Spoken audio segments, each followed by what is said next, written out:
House effect જે છે એ કોને કહેવાય? તો મિત્રો અહીંયા તમને એક ફિગર દેખાતી હશે. આ ફિગર તમને આખી થિયરી સમજાય પછી આઈડિયા આવશે. તો થિયરીની અંદર જોઈએ તો વાતાવરણમાં લગભગ 0.03% કાર્બન ડાયોક્સાઇડ અવેલેબલ હોય છે. કોલસો અને બીજા અશ્મિજન્ય એટલે કે ફોસિલ ફ્યુલ્સ બળતણના લીધે અને યાંત્રિક પરિવહનને કારણે વાતાવરણમાં કાર્બન ડાયોક્સાઇડનું પ્રમાણ સતત વધતું જાય છે. ઈસવીસન 1870 થી 1970 ના સૈકામાં આ પ્રમાણ 290 ppm થી વધી 320 ppm જેટલું થઈ ગયું હતું. હાલ તેનું પ્રમાણ લગભગ 350 થી 360 ppm છે. ઈસવીસન 2030 ની આસપાસ 2 ગણું થઈ જવાની શક્યતા પણ દેખાઈ રહી છે.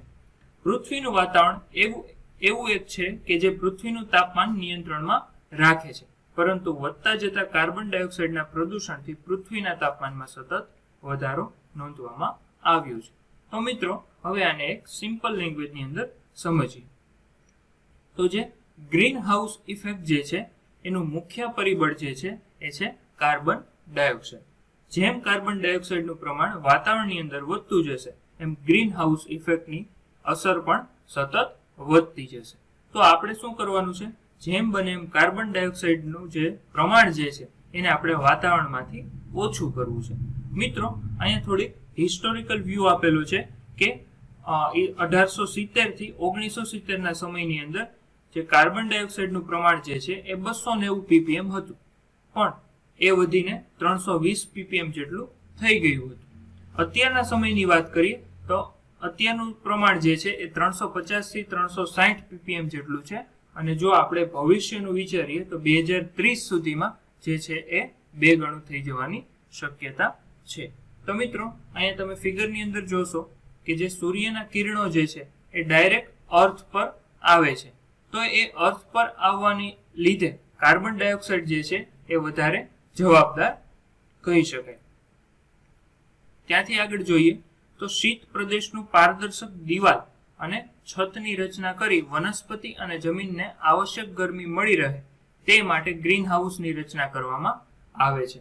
એટલે કે મિત્રો ગ્રીન હાઉસ જે છે એને કઈ રીતે ક્રિએટ કરવામાં આવે છે? તો એની અંદર શું કરવામાં આવે છે? પારદર્શક એક મટીરિયલ જે છે એની એક છત બનાવવામાં આવે છે કે જેની અંદર સૂર્યના કિરણો જે છે આસાનીથી એન્ટર થઈ શકે.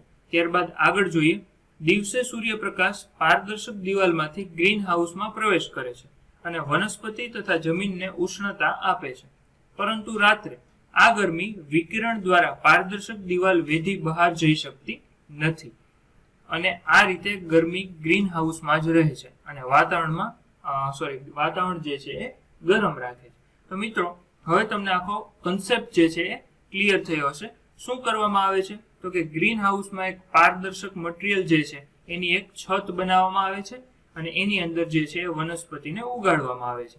દિવસ દરમિયાન શું થશે? તો કે સૂર્યપ્રકાશ જે છે એ પારદર્શક દિવાલથી અંદર જશે અને ગરમી જે છે એ ઉત્પન્ન કરશે, એટલે કે ઉષ્ણતામાન જે છે એ મેન્ટેન રાખશે.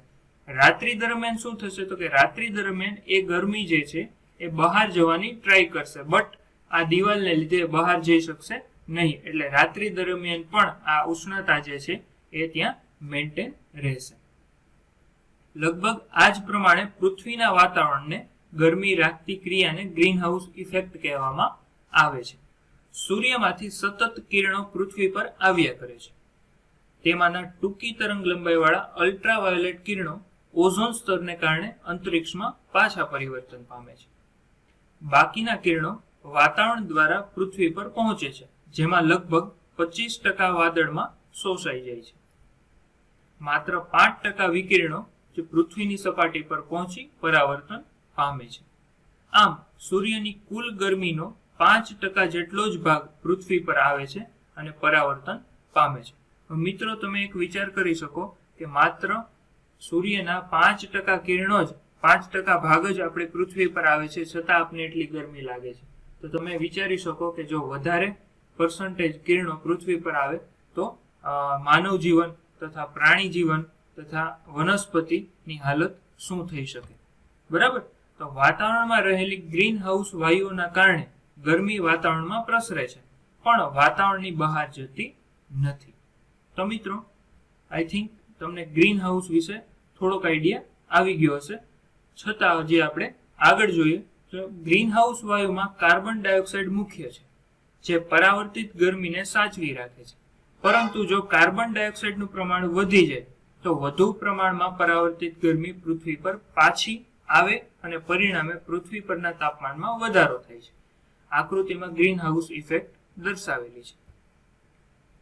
હવે જોઈએ ગ્રીન હાઉસ વાયુના પ્રકાર, એટલે કે ગ્રીન હાઉસ વાયુ જે છે, ગ્રીન હાઉસ ઇફેક્ટ જે છે એમાં કયા વાયુ જે છે એ જવાબદાર છે, જેની અંદર કાર્બન ડાયોક્સાઇડ એટલે કે CO, મિથેન એટલે કે CH, નાઇટ્રસ ઓક્સાઇડ એટલે કે NO અને ક્લોરોફ્લોરોકાર્બન CFC. આ બધા જ વાયુઓ વિશે આપણે ડિટેલની અંદર ચર્ચા કરવી છે. તો એમાં સૌથી પહેલી વસ્તુ જે છે એ છે કાર્બન ડાયોક્સાઇડ. તો વાતાવરણમાં પ્રત્યેક વર્ષ કાર્બન ડાયોક્સાઇડનું પ્રમાણ 1.8 મિલીગ્રામ પર ઘન મીટર પ્રમાણ વધતું જાય છે. હાલ વાતાવરણમાં કાર્બન ડાયોક્સાઇડનું પ્રમાણ 700 બિલિયન ટનથી વધારે છે અને પ્રત્યેક વર્ષે આમાં 2.3 બિલિયન ટનનો વધારો થતો જાય છે, જે દશકમાં 3% વધારો દર્શાવે છે. અશ્મિજન્ય એટલે કે ફોસિલ ફ્યુલ્સનો ઉપયોગ, જંગલોનો નાશ, યોગ્ય ભૂમિ ઉપયોગ તથા ખેતીની રીતથી કાર્બન ડાયોક્સાઇડનું પ્રમાણ પણ વધવા માંડ્યું છે અને વધવાની શક્યતા પણ વધી રહી છે. કાર્બન ડાયોક્સાઇડ લાંબા રાતા તરંગો શોષી લે છે અને પરિણામે ગરમી વધે છે. આ લાંબા રાતા તરંગો એટલે કે ઇન્ફ્રારેડ કિરણો જે છે એને એબ્સોર્બ કરી લે છે અને ગરમીનું પ્રમાણ વધારે છે. આમ કાર્બન ડાયોક્સાઇડ વાયુનું પ્રમાણ જો સતત વધતું જ જાય તો ગરમીનું શોષણ વધે અને પરિણામે પૃથ્વીનું તાપમાન પણ વધે. ગ્રીન હાઉસ ઇફેક્ટ માટે આ વાયુની સૌથી વધારે જવાબદાર એટલે કે 57% જેટલો ભાગ જે છે એ સૌથી વધારે જવાબદાર છે. તેના પછીનો જે આપણે ગેસ જોવો છે એ છે મિથેન. એક અંદાજ પ્રમાણે મિથેન વાતાવરણમાં લગભગ 1% દરે વધી રહ્યું છે, પરંતુ ગરમીનું શોષણ કરવાની તેની શક્તિ કાર્બન ડાયોક્સાઇડ કરતા 25 ગણી વધારે છે. એટલે કે કાર્બન ડાયોક્સાઇડ કરતા એ વધારે ગરમીનું શોષણ કરે છે. કેટલા ગણું? તો કે 25 ગણું. આમ મિથેનનું પ્રમાણ વાતાવરણમાં ભલે ઓછું હોય પણ ગરમી જાળવવાની તેની શક્તિ વધારે હોવાથી તેની અવગણના કરી શકાય તેમ નથી. સેન્દ્રિય પદાર્થના સડવાથી આ વાયુ ઉત્પન્ન થાય છે અને વાતાવરણમાં ભળે છે. ગ્રીન હાઉસ ઇફેક્ટની વિપરીત અસર કરવા માટે મિથેન લગભગ 12% જેટલો જવાબદાર છે. તેના પછીનો આપણે જોઈએ તો છે નાઇટ્રસ ઓક્સાઇડ. નાઇટ્રસ ઓક્સાઇડની ગરમી શોધવાની શક્તિ કાર્બન ડાયોક્સાઇડની શક્તિ કરતા 230 ગણી વધારે છે, પરંતુ વિપરીત અસર માટે તેની જવાબદારી લગભગ 6% જેટલી છે. હવે મિત્રો, નાઇટ્રસ ઓક્સાઇડ જે છે એની ગરમી શોષવાની શક્તિ જે છે એ કાર્બન ડાયોક્સાઇડ કરતા 230 ગણી વધારે છે. હવે મિત્રો, તમે એક વસ્તુ મગજની અંદર બાંધી લ્યો કે ભાઈ કોઈ પણ વાયુની કેટલી ક્વોન્ટિટી છે એના સાથે ગરમી વધવાનું પ્રમાણ જે છે એ અગત્યનું નથી, પણ એની ગરમી શોષવાની જે શક્તિ છે એના પર ગરમી વધવાનું પ્રમાણ જે છે એ આધાર રાખે છે. તમે જોશો તો કાર્બન ડાયોક્સાઇડનું પ્રમાણ વધારે છે પણ સામે એની ગરમી શોષવાની શક્તિ જે છે ઓછી છે. એની સામે તમે વાત કરો તો મિથેન અને નાઇટ્રસ ઓક્સાઇડ, આનું ક્વોન્ટિટી જે છે એ ઓછી છે, બટ એની ગરમી જે એબ્સોર્બ કરવાની જે શક્તિ છે એ કાર્બન ડાયોક્સાઇડ કરતા વધારે છે. અત્રે એક હકીકત નોંધવી જોઈએ કે ખેતીમાં નાઇટ્રોજન યુક્ત ખાતર વાપરવાથી, વધુ પડતી ખેતી કરવાથી તથા વધતા જતા પરિવહનથી નાઇટ્રસ ઓક્સાઇડનું પ્રમાણ વાતાવરણમાં સતત વધતું જાય છે. એક અંદાજ પ્રમાણે પ્રતિ વર્ષ 50 લાખ ટન જેટલો નાઇટ્રસ ઓક્સાઇડ વાતાવરણમાં પડતા હોય છે.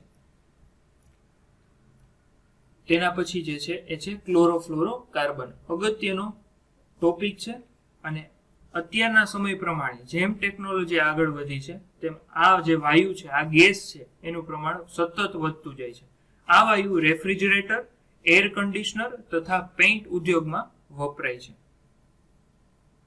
આ વાયુ ઓઝોન સ્તરમાં ક્ષતિ ઉત્પન્ન કરી સૂર્ય ટૂંકી લંબાઈના તરંગોને પૃથ્વીની સપાટી સુધી પહોંચાડે છે, જેના પરિણામે પૃથ્વીના તાપમાનમાં સતત વધારો થાય છે.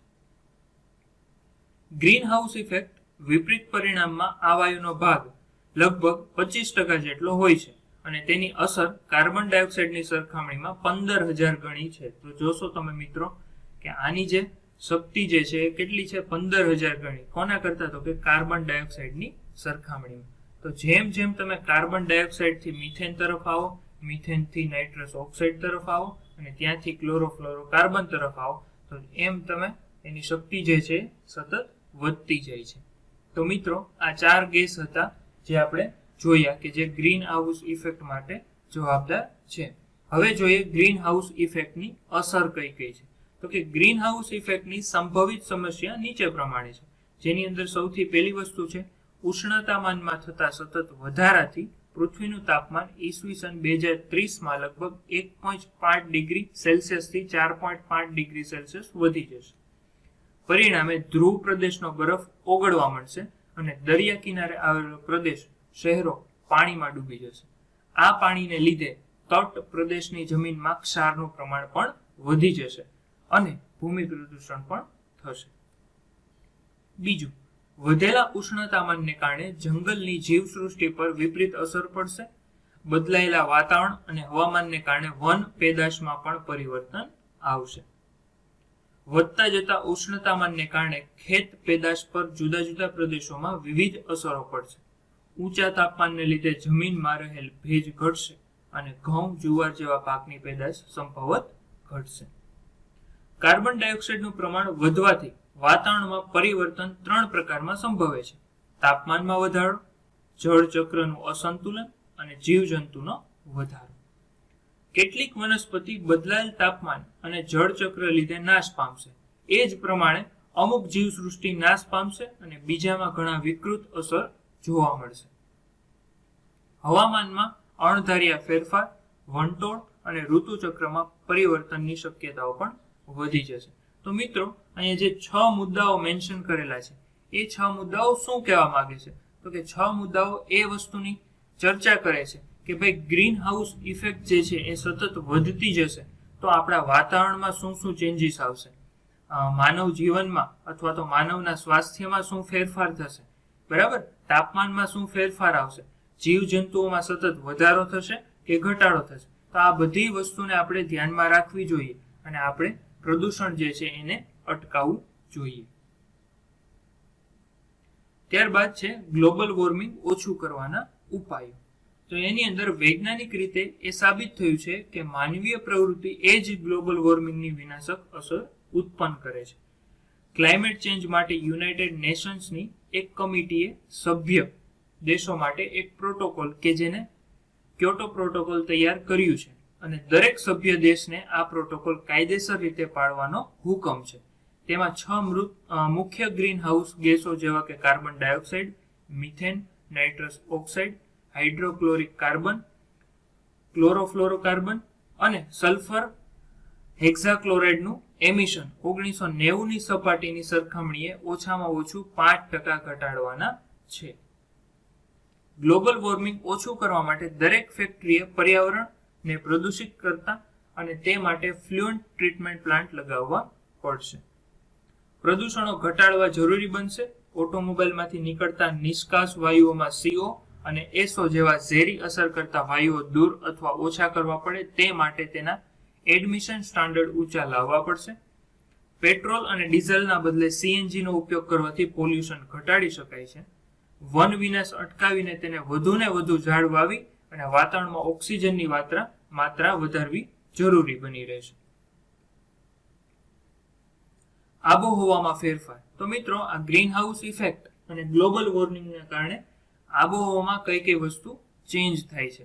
આબોહવાની પરિસ્થિતિ દર્શાવતો વિવિધ પેરામીટર્સ જેવા કે ઉષ્ણતામાન, વરસાદ, હવામાં રહેલ ભેજ, પવનની ગતિ, સરેરાશ રહેતી આંકડાકીય ફેરફારોમાં જ્યારે મહત્વના અને કાયમી ફેરફારો ઊભા થાય ત્યારે ક્લાઇમેટ ચેન્જ કરવામાં આવે છે. ઉદાહરણ તરીકે કોઈ એક પ્રદેશમાં છેલ્લા 5 થી 10 વર્ષનો સરેરાશ વરસાદ 200 મિલીમીટર હોય પરંતુ ત્યારબાદ છેલ્લા 10 વર્ષમાં 150 મિલીમીટર જોવા મળે છે. વરસાદ નોંધાતો હોય તો આપણે કહી શકીએ કે હવે વરસાદ ઘટ્યો છે. આવી ઉદ્ભવતી વાતાવરણનો પરિસ્થિતિને ક્લાઇમેટ ચેન્જ તરીકે ઓળખવામાં આવે છે. સરેરાશ વાતાવરણની પરિસ્થિતિના નોર્મલ ડિસ્ટ્રીબ્યુશન પેટર્નમાં કાયમી ફેરફાર જોવા મળે ત્યારે ક્લાઇમેટ ચેન્જ થયો કહી શકાય. આ પ્રકારના ક્લાઇમેટ ચેન્જ ઉષ્ણતામાન અને વરસાદની પરિસ્થિતિ હાલ વધુ પડતા જોવા મળી રહી છે. ગુજરાત રાજ્યમાં આ પ્રકારના ક્લાઇમેટ ચેન્જ જોવા મળે છે. સરેરાશ તાપમાન વધી રહ્યું છે જ્યારે સરેરાશ વરસાદ ઘટી રહ્યો છે.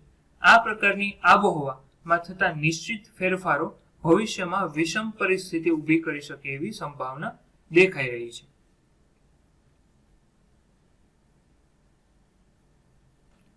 ત્યારબાદ જોઈએ આબોહવામાં ફેરફાર થવાના કારણો. આબોહવામાં કાયમી ફેરફારો ઉદ્ભવવાના ઘણા કારણો છે, જેમાં 2 પ્રકારની પરિસ્થિતિઓ ક્લાઇમેટ ચેન્જ માટે જવાબદાર ગણાવી શકાય. તેમાં છે ભૌગોલિક પરિસ્થિતિ અને ત્યારબાદ છે માનવ સર્જિત પરિસ્થિતિ.